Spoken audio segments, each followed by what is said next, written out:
The Thing Under the Bed by Stephen Kazanewski. I'm going to eat you, and your whole family. The girl didn't say a word. I know you hear me up there, the thing under the bed said.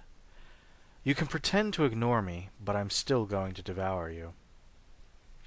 An involuntary gasp escaped from the girl's throat. She clapped both of her hands over her big fat mouth, but it was already too late. The monster chuckled. I knew you were awake. I'll tell you what. I'll make you a deal. If you come down here by choice, I'll kill you before I eat you. Then you don't have to feel anything. How does that sound? She clenched Captain Bundrick under her armpit. She had taken the poor rabbit's head off twice before by squeezing him in just that manner, and yet she didn't care now. Mum would grumble, but she would take him into the sewing nook for doll surgery, as she always did. That is, assuming Mum or anyone else would be left alive in the morning. The blanket began to shift, slowly, inexorably, being tugged downwards. Obviously, the thing under the bed had caught hold of a corner and was pulling, but gently.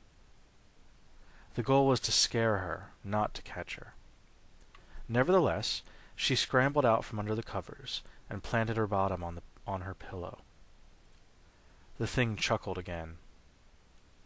Look, it's the best thing for you just to give in.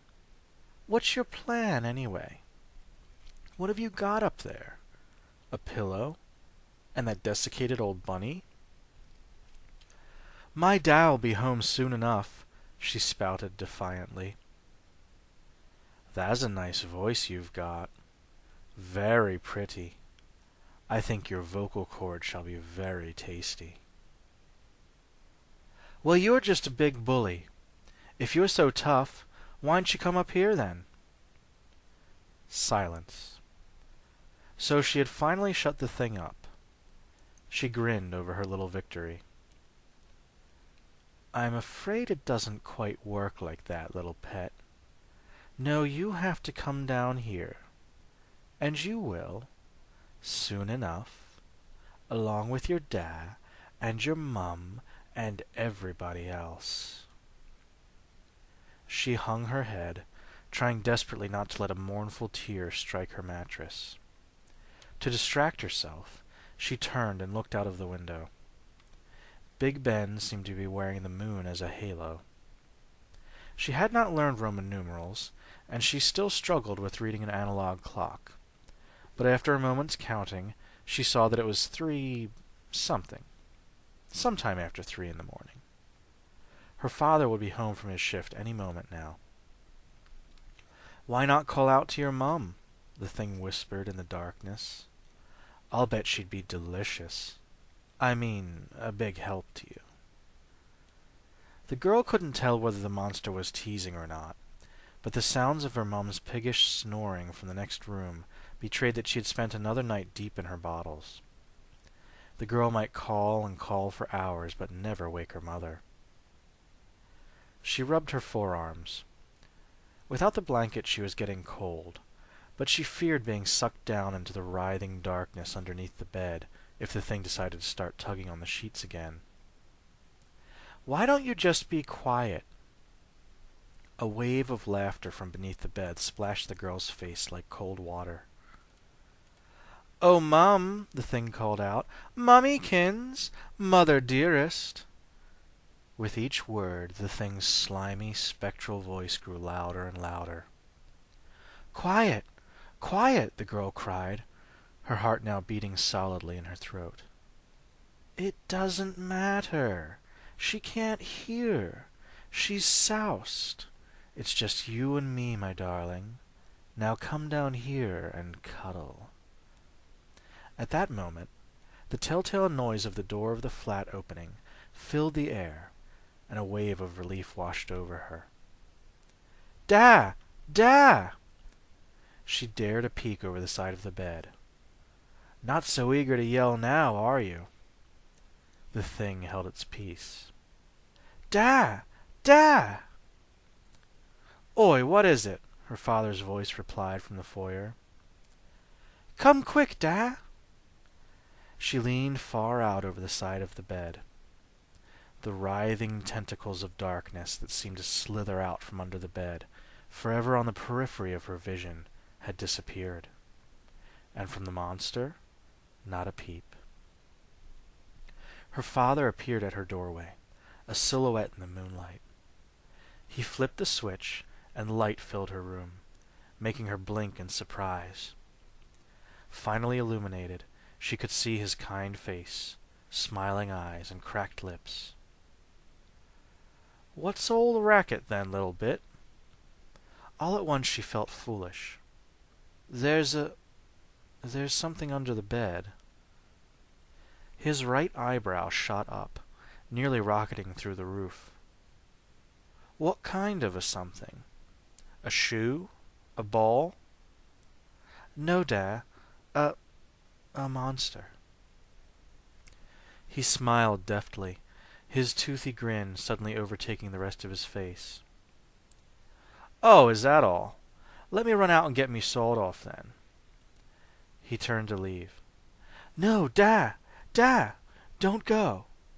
There's really something under there." Her father nodded and went to his knees before her bed, as though he were praying, the same way she did every night. "Let's see what's under here." Her father lifted the dangling blanket and stuck his head under the bed.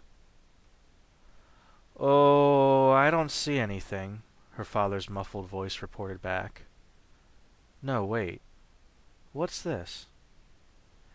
Suddenly a sound like a whirring blender filled the room.